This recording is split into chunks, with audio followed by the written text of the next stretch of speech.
तो आज की हमारी टॉपिक कौन सी है? आज की हमारी टॉपिक है हिपैरिक।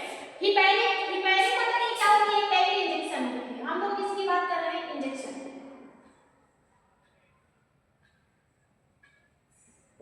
इंजेक्शन हिपैरिक एक टाइप की इंजेक्शन होती है। इस इंजेक्शन का यूज तब किया जाता है जब आपके बॉडी में ब्लड का क्लॉट होने लगता है। जब आपके बॉडी में ब्लड का क्लॉट होने लगता है, मतलब ब्लड आपका जब थक्का बनाने लगता है, उस समय जिस दवा का यूज किया जाता है उसे हिपैरिक कहते हैं, या फिर उस कंडीशन में हिपैरिक की दवा यूज की जाती है। बात समझ में है? हिपैरिक का यूज होता है जब आपके बॉडी में ब्लड जब थक्का बनाने लगे या फिर जब ब्लड जमने लगे, तो उस कंडीशन में आप कौन सी दवा देते हैं? हिपैरिक देते हैं। इस वजह से हिपैरिक को एंटीकोगुलेंट ड्रग के नाम से जाना जाता है। कोगुलेंट मतलब होता है ब्लड का थक्का जमना। कोगुलेंट मतलब क्या होता है? Blood clot. ठीक है, अब यहाँ पे एंटी लग गया है, तो एंटी मतलब होता है उसके अगेंस्ट। जब आपके बॉडी में कोगुलेशन होता है, मतलब ब्लड थक्का जमाने लगता है, तो उस समय क्या किया जाता है? हिपैरिक इस ब्लड के थक्के को तोड़ने का काम करती है, उसको पतला बनाने का काम करती है, उसको थिनर बनाने का काम करती है। बात समझ में आई? तो heparin it is anticoagulant drug commonly known as a blood thinner. Heparin जो होती है एक टाइप की एंटीकोगुलेंट ड्रग होती है, लेकिन इसको ज्यादातर ब्लड थिनर के नाम से जाना जाता है। क्यों? क्योंकि ये ब्लड को पतला बनाने में मदद करती है। बात समझ में आई? जैसे यहाँ पे ढेर सारा ब्लड है और इसी ब्लड में इतना ब्लड आपका क्या कर गया है? क्लॉट कर गया है, तो वहां पे आप हिपैरिक देंगे। एक हिपैरिक इसी ब्लड को क्या करेगा? तोड़ेगा। तोड़कर क्या करेगा? थिनर बना के सारे ब्लड में मिक्स कर, मतलब ब्लड के समान ही कर देगा। इसे बात समझ में आई? तो ये इस एक्शन को एंटीकोगुलेंट कहते हैं। ब्लड आपका थक्का जमाता है, उसको क्या करते हैं? कोगुलेशन करते हैं। जब वही ब्लड फिर वापस से पतला स्टेज में जाता है, उसको एंटीकोगुलेंट करते हैं। उस समय आपका हिपैरिक दिया जाता है। हिपैरिक आपकी एंटीकोगुलेंट होती है। बात समझ में? वो ब्लड आपके बॉडी में बने ब्लड के थक्के को तोड़ने का काम करती है। ठीक है, it prevents the formation of the blood clot. ठीक है, बात समझ में आई? Heparin it is anticoagulant drug, इसको कॉमनली भाषा में ब्लड थिनर के नाम से जानते हैं। It prevent the formation of the blood clot. ये ब्लड में क्लॉट जमने की प्रोसेस को क्या करती है? प्रिवेंट करने का काम करती है, उससे बचाने का काम करती है, but does not dissolve existing clot.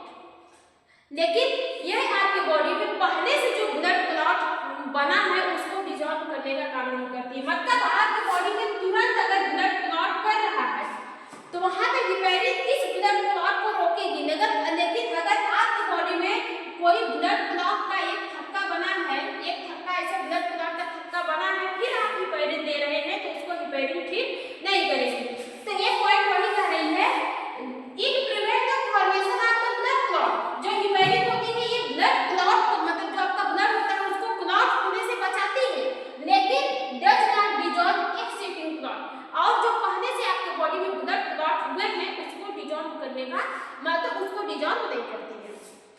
अगर तुरंत ब्लड क्लॉट हो रहे हैं, आपको पता चल रहा है, तो आप हिपैरिक का इंजेक्शन दे सकते हैं।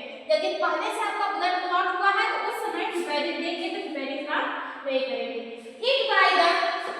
It given by the IM route subcutaneous root.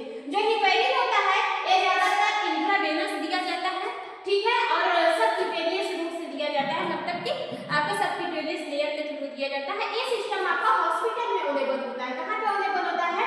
Hospital में अवेलेबल होता है। जो हिपैरिक होती है एक प्रॉपर एजुकेटेड के संपर्क में दिया जाता है। आप अपने से किसी को हिपैरिक का इंजेक्शन नहीं दे सकते हैं। हिपैरिक का इंजेक्शन देने के बाद अगर ओवरडोज हो गया तो पेशेंट को ब्लीडिंग का रिस्क भी हो सकता है।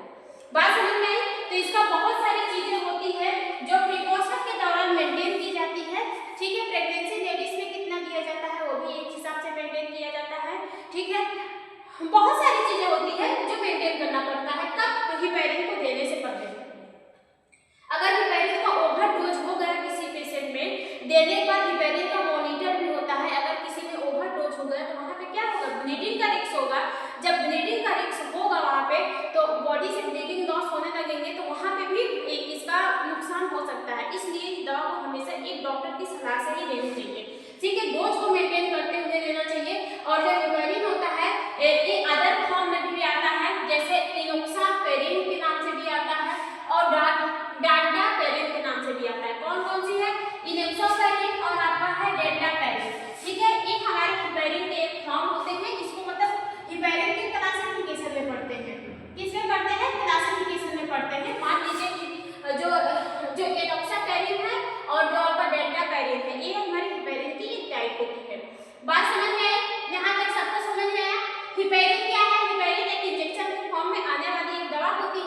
जिसका यूज हम लोग ब्लड क्लॉट को रोकने के लिए करते हैं, ठीक है।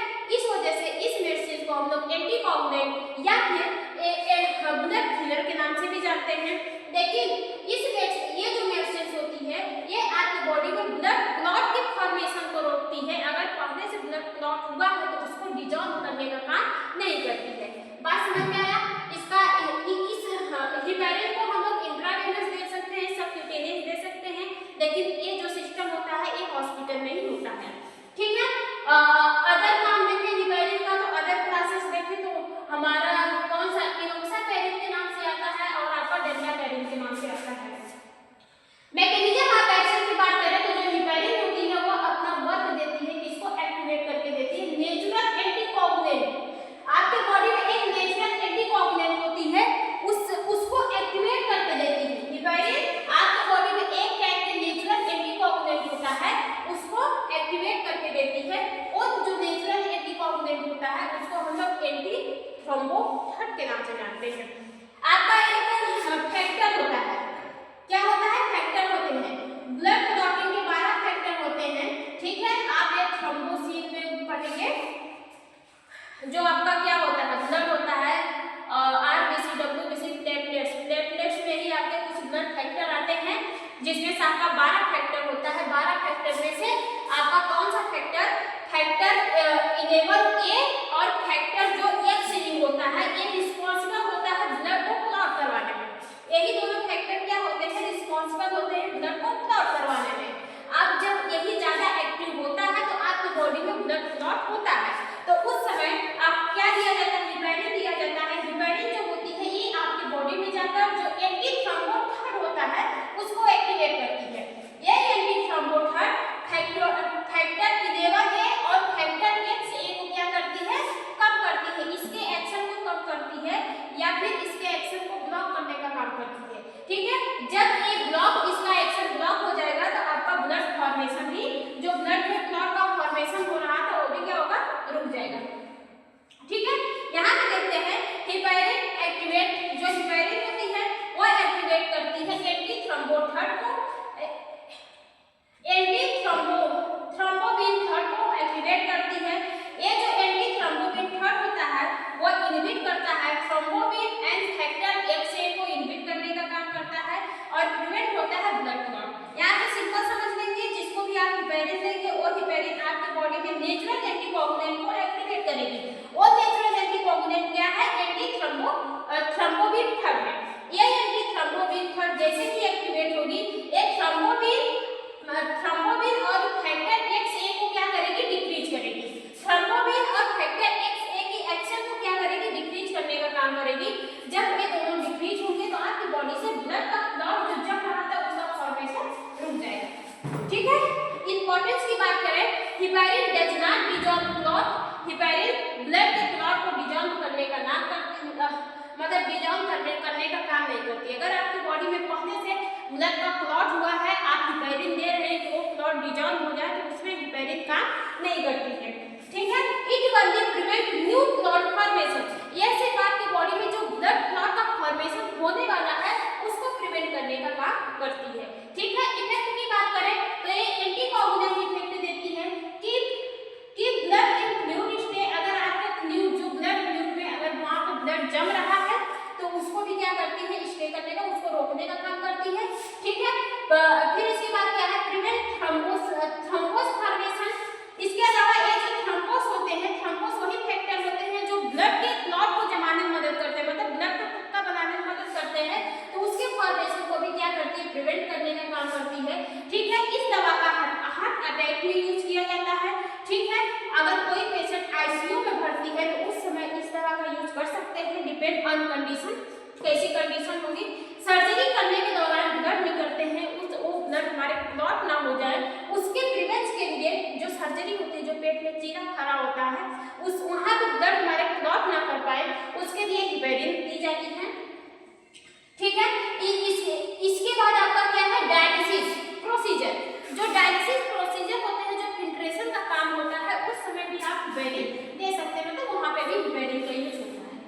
साइड इफेक्ट की बात करें तो मोस्ट साइड इफेक्ट इसका होता है ब्लीडिंग का। क्या होता है, ब्लीडिंग का। सबसे ज्यादा साइड इफेक्ट इसका ब्लीडिंग का होगा। अगर किसी को ओवरडोज में भी आप हिपेरिन दे दिए तो वहां से भी ब्लीडिंग लॉस होने लगेगी, मतलब कि वहां से ब्लीडिंग का सिक्रीशन होने लगेगा। ठीक है, एलर्जिक रिएक्शन हो सकते हैं आपकी बॉडी में। इसके अलावा ऑस्टियोपोरोसिस होते हैं। ऑस्टियोपोरोसिस एक टाइप की बोन की बीमारी होती है। जब हिपेरिन का ओवरडोज होने लगता है या फिर बहुत ज्यादा हिपेरिन आप यूज कर लेते हैं तो आपकी जो बोन्स होती है वो वीक हो जाती है। बोन्स में छोटे छोटे क्या हो, जैसे एक दीवार है इसमें मजबूती बनी है लेकिन इसमें क्या होते हैं छोटे छोटे छोटे छोटे होल्स हो जाते हैं, जिसकी वजह से बोन्स आपकी वीक हो जाती है और थोड़ा से बोन्स को मोड़ने पर वो बहुत जल्दी फ्रैक्चर हो जाती है। ठीक है, तो इस कंडीशन को क्या बोलते हैं, ऑस्टियोपोरोसिस के नाम से जानते हैं। बात समझ में आई? ओवरडोज से क्या होता है, हिपेरिन के ओवरडोज से क्या होता है, ब्लीडिंग होने का सबसे ज्यादा रिस्क होता है क्योंकि ये ब्लड को पतला कराने का काम करती है। अगर बहुत ज्यादा पतला होगा ब्लड तो ब्लीडिंग होने के रिस्क होंगे।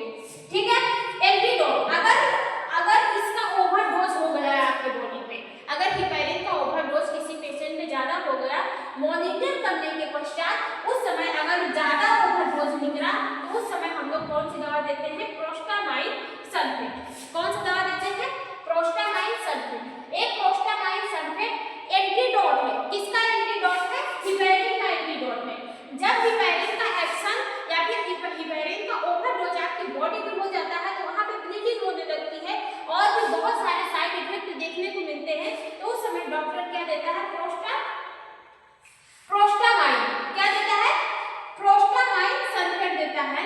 ये क्या करती है, हिपेरिन के इफेक्ट को न्यूट्रलाइज कर देती है। किसके इफेक्ट को, हिपेरिन के इफेक्ट को न्यूट्रलाइज करने का काम करती है। तो हिपेरिन जो होती है ये बहुत इंपॉर्टेंट मेडिसिन होती है, लेकिन इस मेडिसिन को हमेशा किसी डॉक्टर के एडवाइस से नहीं देना चाहिए। सेल्फ यूज से बहुत सारे कॉजेस, बहुत सारे नुकसान, कभी कभी पेशेंट की जान भी जा सकती है। इसलिए इस मेडिसिन को किसी भी पेशेंट पे यूज करने से पहले अपने डॉक्टर से